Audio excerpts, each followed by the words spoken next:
ప్రకటన గ్రంథము మొదటి అధ్యాయం 16వ వచనం. ఆయన తన కుడి చేత 7 నక్షత్రములు పట్టుకొని ఉండెను. ఆయన నోటి నుండి 2 అంచులు గల వాడి అయిన ఖడ్గం ఒకటి బయలువెడుచుండెను. ఆయన ముఖము మహా తేజస్సుతో ప్రకాశించుచున్న సూర్యుని వలె ఉండెను. కాబట్టి మనం ఇంతకుముందు చూస్తూ వచ్చాం ఆయనలో ఉన్నటువంటి కొన్ని శ్రేష్టమైనటువంటి సంగతులు. ఆయన రూపం ఎలాంటిది అనేటటువంటిది మనం గత వారాల్లో చూస్తూ వచ్చాం. ఈ దినాన్న మనం ఇక్కడ చూస్తూ ఉన్నటువంటిది ఏంటి అంటే 16వ వచనంలో ఆయన తన కుడి చేత 7 నక్షత్రములు పట్టుకొని ఉండెను అనేటటువంటి మాట మనం అక్కడ చూస్తూ ఉన్నాం. అందుకే మనం 20వ వచనంలో మనం చూస్తే నీవు చూచిన 7 నక్షత్రములను గూర్చిన మర్మమును ఆ 7 సువర్ణ దీపస్తంభముల సంగతియు వ్రాయుము. ఆ 7 నక్షత్రములు 7 సంఘములకు దూతలు, ఆ 7 దీపస్తంభములు 7 సంఘములు అనేది మనం అక్కడ చూస్తాం. కాబట్టి మనం అక్కడ గమనిస్తూ ఉన్నటువంటిది ఏంటి అంటే మనం చూస్తూ ఉన్నాం. చూడండి 13వ వచనం కూడా తిరుగగా 7 సువర్ణ దీపస్తంభములను ఆ దీపస్తంభముల మధ్యను మనుష్య కుమారుని పోలిన యొక్కనిని చూస్తాం. కాబట్టి ఇక్కడ దీపస్తంభములు ఆయన కుడి చేతిలో 7 నక్షత్రాలు ఉన్నట్లుగా మనం చూస్తూ ఉన్నాం. కాబట్టి దాని గురించినటువంటి వివరణ చివరిలో మనకి ఇస్తూ ఉన్నారు. 20వ వచనములో మనం చూస్తూ ఉన్నాం. ఆ 7 నక్షత్రములు 7 సంఘములకు దూతలు, ఆ 7 దీపస్తంభములు 7 సంఘములు. కాబట్టి ఇక్కడ మనం గమనించాల్సింది ఏంటి అంటే ఆ 7 దీపస్తంభములు 7 సంఘములు అయితే 13వ వచనములో మనం ఏం చూస్తూ ఉన్నామంటే ఆ 7 సువర్ణ దీపస్తంభములు, ఆ దీపస్తంభముల మధ్య ఎవరున్నారు? ప్రభు ఉన్నాడు కదండి. ఆ దీపస్తంభములు 7 సంఘాలు అంటే సంఘాల మధ్యలో ఎవరున్నారు? ప్రభు ఉన్నాడు. సంఘము మధ్యలో ప్రభు ఉన్నాడు. రెండవది అక్కడ మనం గమనించాల్సింది ఏంటంటే ఆ యొక్క 7 నక్షత్రాలు ఎవరంట? 7 నక్షత్రాలు 7 సంఘాలకు దూతలు, అంటే రిప్రజెంటేషన్ చేసేవాళ్ళు, అంబాసిడర్స్ అంటాం, లేదా రిప్రజెంటెంట్స్ అంటాం కదా. అంటే ఇప్పుడు ఉదాహరణకి మిస్పా ప్రార్థనా మందిరం ఉంది. ఈ మిస్పా ప్రార్థనా మందిరానికి మనం ఎవరినైనా రిప్రజెంట్ చేయాలి, ఏదైనా మాట్లాడాలి, ఏ విషయమైనా చెప్పాలి అంటే ఎవరికి చెప్తాం?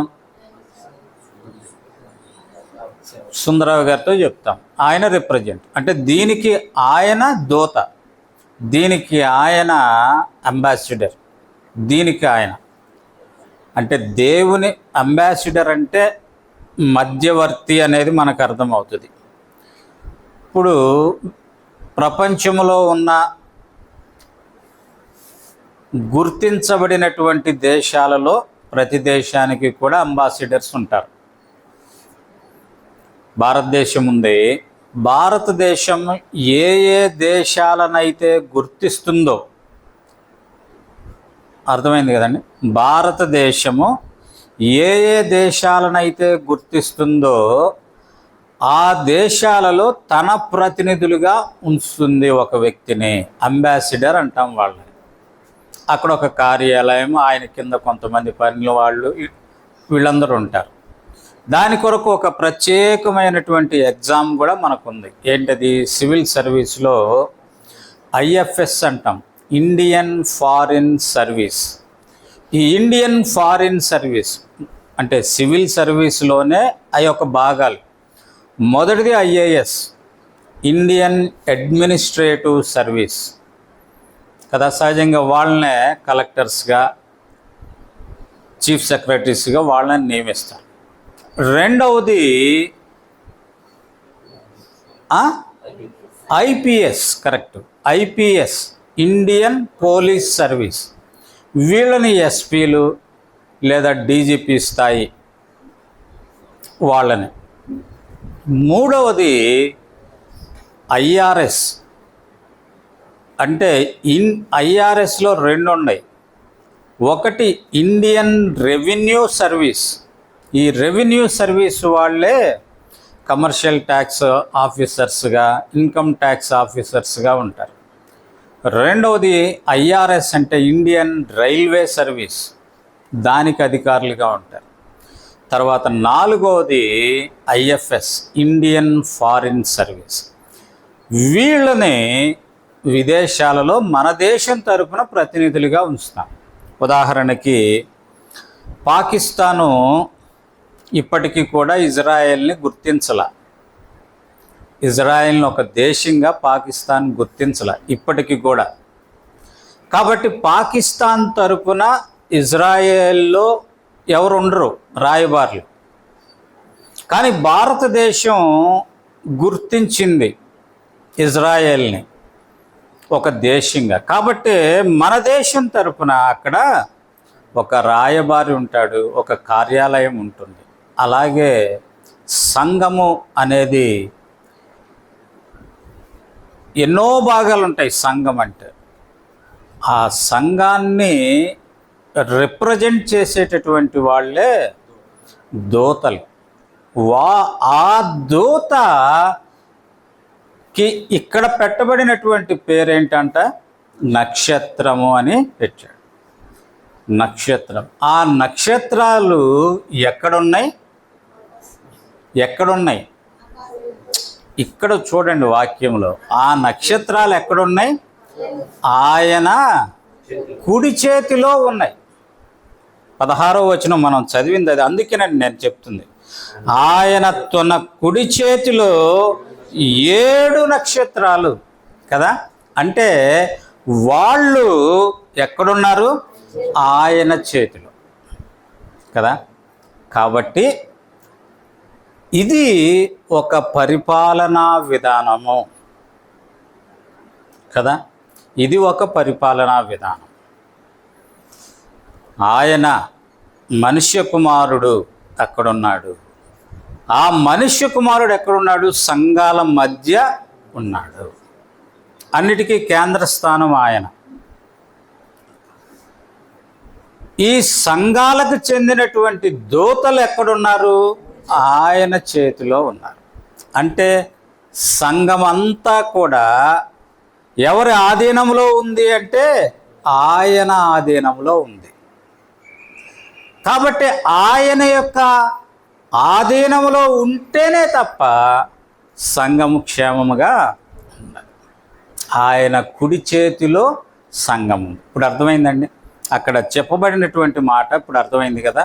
అది కాబట్టే అందుకే పౌలు గారు, అపోస్తలుడు పౌలు గారు మనకి పత్రికల్లో కూడా రాస్తూ వచ్చాడు. ఆయన శిరస్సు, మనము శరీరము, శరీరములో అనేక అవయవాలు అంటూ రాస్తూ వచ్చాడు కదా. ఆ రీతిగానే ఇక్కడ మనం గమనిస్తుంది, మనుష్య కుమారుడు ఎక్కడున్నాడంటే సంఘాల మధ్యలో ఉన్నాడు, లేదా సంఘము మధ్యలో ఉంటాడు. ఆ సంఘానికి రిప్రజెంటేషన్ ఆయన చేతిలో ఉన్నాడు. ఆయన చేతిలో ఉన్నప్పుడు ఆ సంఘము క్షేమాభివృద్ధి చెందుతుంది.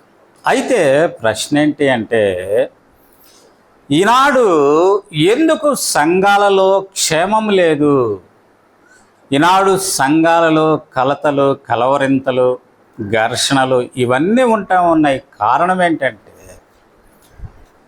సంఘము మధ్య ప్రభువు లేడు, సంఘానికి చెందిన దూతలు ఆయన చేతిలో లేరు. ఎవరి ఇష్టం వచ్చినట్లుగా వారు నడుచుకుంటూ ఉన్న కారణం చేత ఈనాడు అట్టి దుస్థితి. అంటే దాని అర్థం ఏంటిది అంటే ఈనాడు సంఘాలలోనికి సాతానుడు ప్రవేశించాడు. అందుకే ప్రభు అంటాడు, తీర్పు అనేది ఎక్కడ ప్రారంభమవుతుందంట? దేవుని ఇంటి యొద్ద. దేవుని ఇల్లు అంటే సంఘము. సంఘానికి సంబంధించిన ప్రతినిధి దేవుని చేతిలో ఉంటే తీర్పు రావటం ఏంటి అంటే ఈనాడు సంఘములో దేవుడు లేడు, సంఘము యొక్క ప్రతినిధి దేవుని చేతిలో లేరు. ఆ కారణం చేత తీర్పు అనేది దేవుని ఇంటి యొద్దనే ప్రారంభమవుతుంది. కనుక ప్రియమైన సహోదరుడా, ప్రియమైన సహోదరి, మన జీవితాల్ని మనం జ్ఞాపకం చేసుకో. అయితే ఆత్మీయమైనటువంటి సంఘముగా, అందుకే మనం కొరింథీయులకు రాసినటువంటి మొదటి పత్రిక 3వ అధ్యాయంలో మనం ఏం చదువుతాం? 16వ వచనం అనుకుంటా. మీరే దేవుని ఆలయమై ఉన్నారు కదా. మీరు దేవుని ఆలయం అయితే మీలో దేవుడు ఉన్నాడా? మీలో దేవుడు ఉంటే మీరు క్షేమముగా ఉన్నట్లు అర్థము అన్నమాట. ఒకవేళ అలా లేకుండా ఉంటే దేవుడు మనలో లేడు అనేది. కాబట్టే మనల్ని మనం పరీక్ష చేసుకోవాలి. కాబట్టి ఈ సంఘము యొక్క దూతలు ఎక్కడున్నారు అంటే ఆయన యొక్క కుడి చేత 16వ వచనంలో మనం చూస్తూ ఉన్నాం. ఆయన తన కుడి చేత 7 నక్షత్రములను పట్టుకొని. కాబట్టి ఇప్పుడు ఇది నాన్న క్లుప్తముగా కొన్ని మాటలు కుడి చేత ఆయన చేతిని గురించి కొన్ని మాటలు మనం తెలుసుకోవటానికి ప్రయత్నం చేద్దాం. ఏంటి ఆయన చెయ్యి లేదా హస్తము అనేది అంటే ఏంటి అంటే రండి చూద్దాం. యెషయా గ్రంథము 41వ అధ్యాయము 10వ వచనం చూస్తే ఆయన హస్తము అంటే ఏంటో మనకు తెలుస్తుంది. యెషయా గ్రంథము 41వ అధ్యాయము 10వ వచనము. అక్కడి నుంచి అక్కర్లేదమ్మా, నేను ఒకటి చదువుతాను. అది నీకు సహాయము చేయువాడను నేనే, నీతి అను నా దక్షిణ హస్తముతో నిన్ను ఆదుకొనును. ఆయన హస్తము అంటే అక్కడేం రాయబడింది? నీతి. నీతి అను నా దక్షిణ హస్తముతో అంటే ఆ దక్షిణ హస్తము అంటే ఏంటంట? నీతి. ఆయన ఆదుకునేది దేనితో మనల్ని ఆదుకుంటాడంటే ఆయన యొక్క నీతితో ఆదుకుంటాడు. అది ఆయన యొక్క కుడి చెయ్యి లేదా దక్షిణ హస్తం అన్న ఆయన చెయ్యి అన్న ఆయన నీతిని మనకి కనపరుస్తూ ఉంది అనేది మనం అక్కడ చూస్తూ ఉన్నాం. రెండవదిగా మనం గమనిస్తే కీర్తన గ్రంథము 98వ అధ్యాయము 1వ వచనం. కీర్తన గ్రంథము యెహోవా ఆశ్చర్య కార్యములు చేసి ఉన్నాడు, ఆయన గూర్చిన క్రొత్త కీర్తన పాడుడి, ఆయన దక్షిణ హస్తము ఆయన పరిశుద్ధ బాహువు,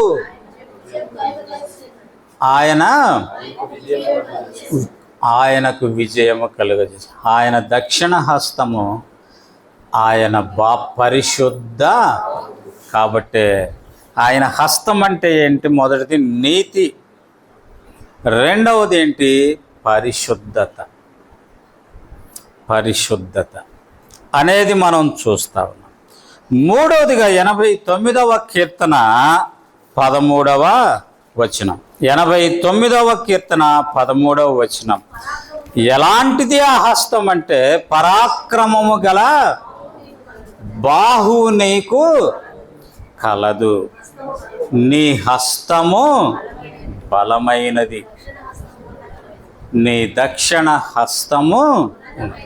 కాబట్టి అక్కడ మనం ఏం చూస్తూ ఉన్నామంటే ఆయన బాహు, ఆయన హస్తము అంటే అది బలముకు సాదృశ్యము. ఆయన హస్తము అంటే పరిశుద్ధతకు సాదృశ్యము. ఆయన హస్తము అంటే నీతికి సాదృశ్యము. కాబట్టి దాన్ని బట్టి ఆయన ఎలాంటి వాడు అనేటటువంటిది మనకి అర్థమవుతా ఉంది. ఇది మొదటిది.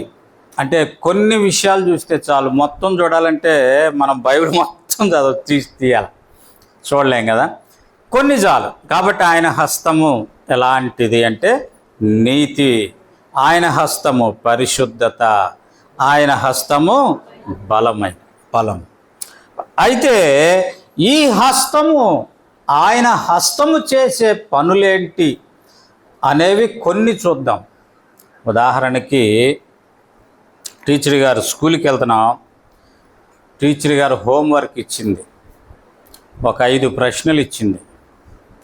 5 ప్రశ్నలు ఇచ్చి రేపు చదువుకొని రావాలిరా, చదువుకొని రాకపోతే గోడ కుర్చీ వేపిస్తా లేదా బెంచి ఎక్కిస్తా అంది.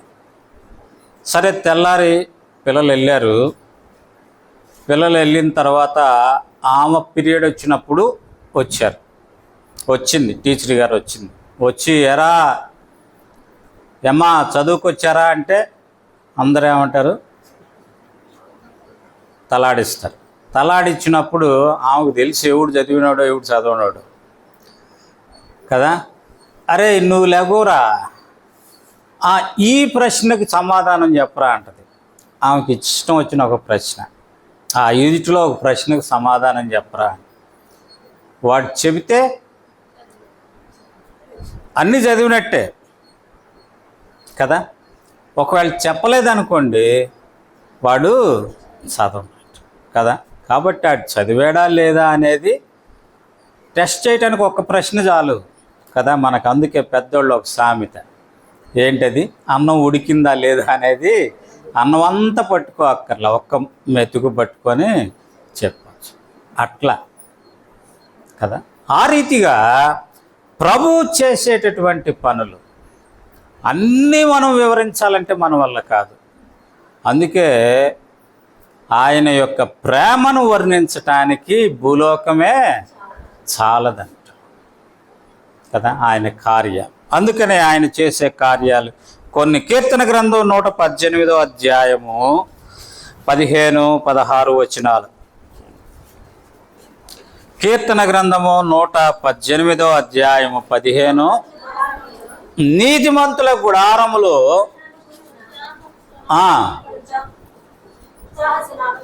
ఉత్సాహ సునాదము వినబడును, యెహోవా దక్షిణ హస్తము సాహస కార్యములు చేయును అనేటటువంటిది మనం చూస్తాం.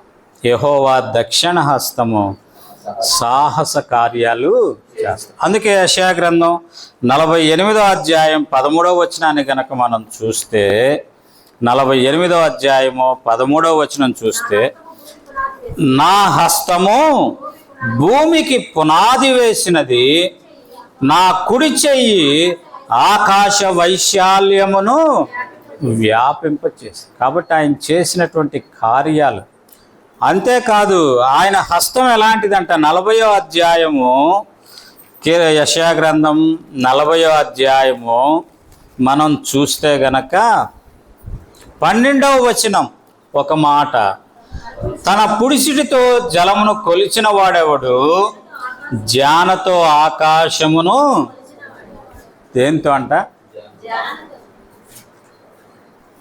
ఈ బల్ల కొలవాలంటేనే కదా మనకు కష్టం.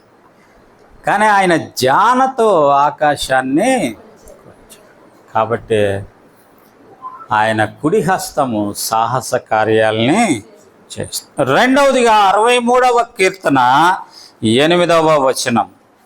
63వ కీర్తన 8వ వచనం, నా ప్రాణము నిన్ను అంటి వెంబడించుచున్నది, నీ కుడి చెయ్యి నన్ను ఆదుకొనుచున్నది. కాబట్టి మొదటిదిగా ఆయన చెయ్యి సాహస కార్యాలు చేస్తుంది. రెండవదిగా ఆయన చెయ్యి మనల్ని ఆదుకుంటుంది. మన ప్రతి పరిస్థితుల్లో, మన ప్రతి అక్కరలో, మన ప్రతి అవసరతలో ఆయనే ఆదుకునేటటువంటి దేవుడు అనేది మనం చూస్తూ ఉన్నాం. మూడవదిగా మనం గమనిస్తే గనక కీర్తన 80వ అధ్యాయము 15వ వచనం. కీర్తన 80వ అధ్యాయము 15వ వచనం. నా కుడి చెయ్యి నాటిన మొక్కను కాయము, నీ కొరకు ఏర్పరచుకొనిన కొమ్మును కాయము. కింద ఏం రాసి ఉంది? కుమారుని కుడి చెయ్యి నాటిన. అంటే నేను ఇందాక మనం చూసాం కదా, ఆరాధన వర్తమానంలో ఏం చూసాం? మొదటిది ఆయన సృజించిన వాడు, రెండవది ఆయన నిర్మించిన వాడు. ఇక్కడేమన్నాడు? నాటిన మొక్కలం మనం. ఆయన నాటిన మొక్కలం, ఆయన పెంచిన మొక్కలం మనం కదా. మూడవదిగా ఆయన నాటేటటువంటి వాడు, ఆయన జీవాన్ని ఇచ్చేటటువంటి వాడు అనేది మనం అక్కడ చూస్తూ ఉన్నాం. నాలుగవదిగా పరమగీతముల గ్రంథము 2వ అధ్యాయము 6వ వచనం. 2వ అధ్యాయము 6వ వచనం. పరమగీతముల గ్రంథము, అతని కుడి చెయ్యి నా తల క్రింద ఉన్నది, అతడు కుడి చేత నన్ను కౌగలించుచున్నాడు. అంటే తల క్రింద ఉన్నది అనేది మనం చూస్తాం. 8వ అధ్యాయము 3వ వచనాన్ని గనక మనం గమనిస్తే, అతని ఎడమ చెయ్యి నా తల క్రింద ఉన్నది, అతని కుడి చెయ్యి నన్ను కౌగలించుచున్నది. అంటే ఆదరణకి సాదృశ్యం.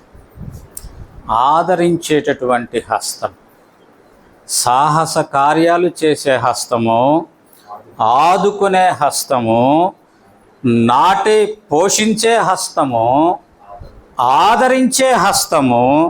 ఐదవదిగా నిర్గమాకాండం 15వ అధ్యాయము 8వ వచనాన్ని కనుక మనం చూస్తే, నిర్గమాకాండము 15వ అధ్యాయము 8వ వచనం.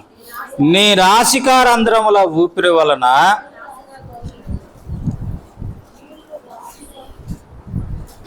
నీళ్లు రాశిగా కూర్చబడెను, ప్రవాహములు కుప్పగా నిలిచెను అనేది 6వ వచనం కూడా చదువుదాం. యెహోవా నీ దక్షిణ హస్తము బలముంది అతిశయించును, యెహోవా నీ దక్షిణ హస్తము శత్రువుని చితకగొట్టును అనేది మనం చూస్తాం. కాబట్టి ఆయన చెయ్యి ఏం చేస్తుంది? శత్రువుని చితకగొడుతుంది. అంటే దాని అర్థం ఏంటి? శత్రువుని చితకగొడితే మనకేం వస్తుంది? విజయం వస్తుంది. మనకి విజయం వస్తుంది కదా. అందుకే 3వ అధ్యాయం, ఇదే నిర్గమాకాండము 3వ అధ్యాయం 20వ వచనాన్ని కనుక మనం చూస్తే అక్కడ ఒక మాట చదవచ్చు. కానీ నేను నా చెయ్యి చాపి ఐగుప్తు మధ్యమున నేను చేయదలిచిన నా అద్భుతములన్నింటినీ చూపి దాన్ని పాడు చేసేదని అటు తరువాత అతడు మిమ్మును. కాబట్టి ఆయన చెయ్యి ఎన్ని అద్భుతాలు చేసింది అంటే కదా, ఐగుప్తులో 10 అంతల అద్భుతాలు చేసి అక్కడి నుంచి ఆ శత్రువుని చితకగొట్టి కదా, శత్రువు మళ్ళా కనిపించాడా. కాబట్టి ఇక్కడ ఒక మాట అంటాడు చూడండి. ఇక్కడేమంటాడు? ఒక మాట అంటాడు కదా, 15వ వచనం 14వ అధ్యాయం. అంతలో యెహోవా మోషేతో, నీవేళ నాకు మొరపెట్టుచున్నావు, సాగిపోవుడని ఇశ్రాయేలుతో చెప్పాను. సాగిపోవుడని చెప్పాడు. కాబట్టి వారు సాగిపోయినట్లుగా మనం చూస్తాం.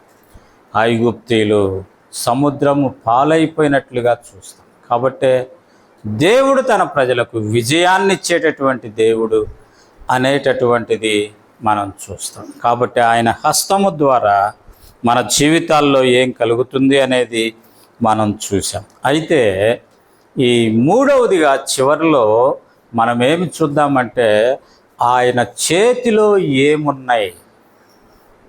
ఇందాక మనం చూసాం కదా, ఆయన చేతిలో ఏమున్నాయి? 7 నక్షత్రాలు. కాబట్టి ఆ రీతిగా ఆయన చేతిలో ఏమున్నాయి అనేది కొన్ని మాటలు మనం చూద్దాం. కీర్తన 16వ అధ్యాయము 14వ వచనం. కీర్తన 16వ కీర్తన 14వ వచనం. 16వ కీర్తన 14వ వచనం. అమ్మా 11. నీ సన్నిధిని సంపూర్ణ సంతోషము కలదు, నీ కుడి చేతిలో నిత్య సుఖములు కలవు. కదా, ఆయన చేతిలో ఉంటే మన జీవితానికి సుఖప్రదమైనటువంటి జీవితం కదా. ఆయన చెయ్యి అంటే ఇందాక మనం చూసాం, ఏంటది? నీతి, రెండవది పరిశుద్ధత, మూడవది బలం. అంటే ఎప్పుడైతే మన జీవితాల్లో ఆ నీతిమంతత్వం, ఆ పరిశుద్ధత మన జీవితాల్లో ఉంటుందో, దైవికంగా బలమైన వారంగా మనం ఉండగలుగుతామో, అప్పుడు మనము ఆత్మ సంబంధమైన ప్రతి ఆశీర్వాదం, నిత్య సుఖం కదా మన జీవితాల్లో ఉంటాయి. కాబట్టి ఆయన చేతిలో ఏమన్నాయంట? నిత్య సుఖములు, సంపూర్ణ నిత్య సుఖములు అనేది మనం చూస్తాం. రెండవదిగా ఆయన చేతిలో సామెతల గ్రంథము 3వ అధ్యాయము 16వ వచనాన్ని కనుక మనం చూస్తే, సామెతల గ్రంథము 3వ అధ్యాయము కుడి చేతిలో దీర్ఘాయువును, దాని ఎడమ చేతిలో ధనఘనతలు ఉన్నవి. కాబట్టి ఆయన చేతిలో ఏమున్నాయంటే దీర్ఘాయువు, ఆయన చేతిలో ఏమున్నాయంట? ధనము, ఘనత కూడా. కాబట్టి ఎప్పుడైతే మనం నీతిమంతులంగా జీవిస్తామో మన ఆయుష్ కూడా పొడిగించబడుతుంది. మన ఆయుష్ కూడా పొడిగించబడుతుంది. మూడవదిగా మనం గమనిస్తే యెషయా గ్రంథము 10వ అధ్యాయం, యోహాను సువార్త 10వ అధ్యాయము 28వ వచనం. యోహాను సువార్త 10వ అధ్యాయము 28వ వచనం. నేను వాటికి నిత్య జీవమునిచ్చుచున్నాను గనుక అవి అన్నిటికీ నశింపవు, ఎవరునూ వాటిని నా చేతిలో నుండి అపహరింపడు అనేది మనం అక్కడ చూస్తాం. ఏమిటయ్యి? గొర్రెలు. నా గొర్రెలు నా మాట వినును, నా స్వరము ఎరుగును, నన్ను వెంబడించును. అవి ఎక్కడున్నాయంట? ఆయన హస్తములో ఉన్నాయి. ఆయన హస్తములో ఉన్నాయి. కాబట్టి ఆయన హస్తములో ఉంటే ఎవరు కూడా వాటిని అపహరించలేరు అనేటటువంటిది మనం చూస్తాం. నాలుగవదిగా మనం గమనిస్తే కీర్తన గ్రంథము 95వ కీర్తన 4-5 వచనాలు. 95వ కీర్తన, భూమ్యగాధ స్థలములు ఆయన చేతిలో ఉన్నవి, పర్వత శిఖరములు ఆయనవే, సముద్రము ఆయనదే, ఆయన దానిని కలుగచేసి. అంటే మనం ఇక్కడ గమనిస్తూ ఉన్నాం, సమస్తము కూడా ఆయనవే, ఆయన చేతిలో ఉన్నాయి. ఆయన చేతిలో ఉన్నాయి అంటే ఇక్కడ మనం ఏం గమనిస్తూ ఉన్నామంటే, భూమి ఆయన చేతిలో ఉంది. భూమి మీద నివసిస్తూ ఉన్నటువంటి మనము ఆయన చేతిలో ఉన్నాము. మనకు అవసరమైనటువంటి దీర్ఘాయువు, ఘనత ఆయన చేతిలో ఉన్నాయి.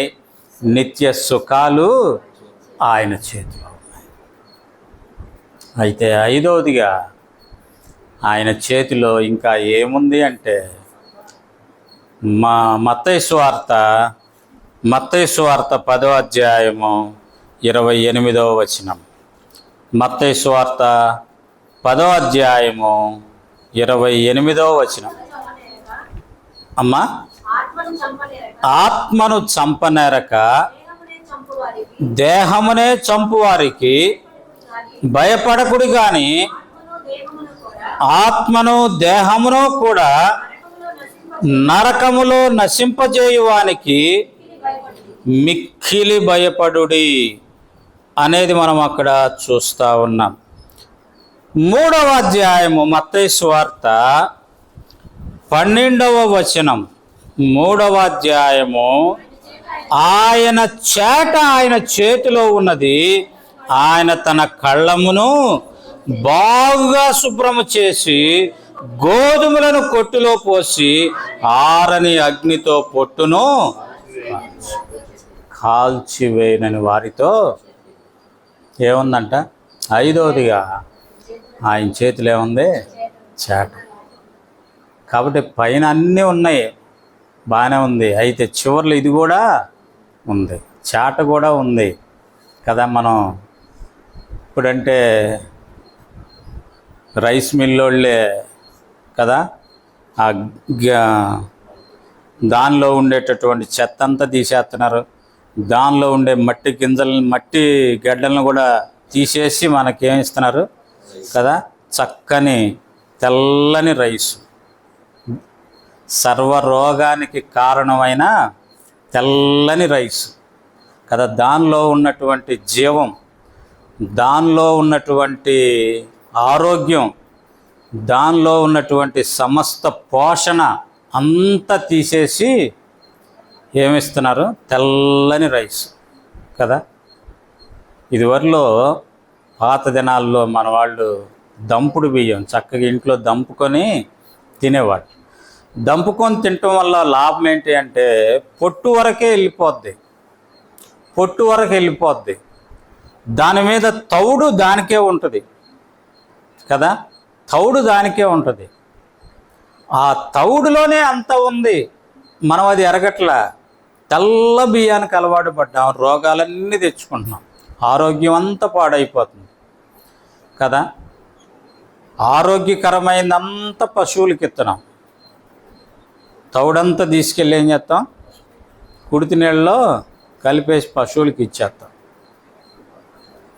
ఒట్టి పిప్పంతా మనం తింటాం, ఏముంటుంది కదా. ఆ రీతిగా ప్రభు ఆయన త్వరలో రాబోతూ ఉన్నాడు, మధ్యాకాశానికి రాబోతూ ఉన్నాడు. ఆయన చేట ఆయన చేతిలో. అయితే ఆయన చేటతో చెరిగినప్పుడు నువ్వు కొట్టులోకి తీసుకొని రాబడతావా, లేక కాల్చివేయబడటానికి పారవేయబడతావా? ఎలా ఉంది నీ జీవితం? పరిశీలన చేసుకుందాం, పరీక్షించుకుందాం. ఒకవేళ కొట్టులోనికి అంటే ఆయన గృహంలోనికి తీసుకొని రాబడేటటువంటి లేదా పరలోకానికి వెళ్ళగలిగినటువంటి ఆ స్థితి మన జీవితంగా లేకపోతే ప్రభా క్షమించు.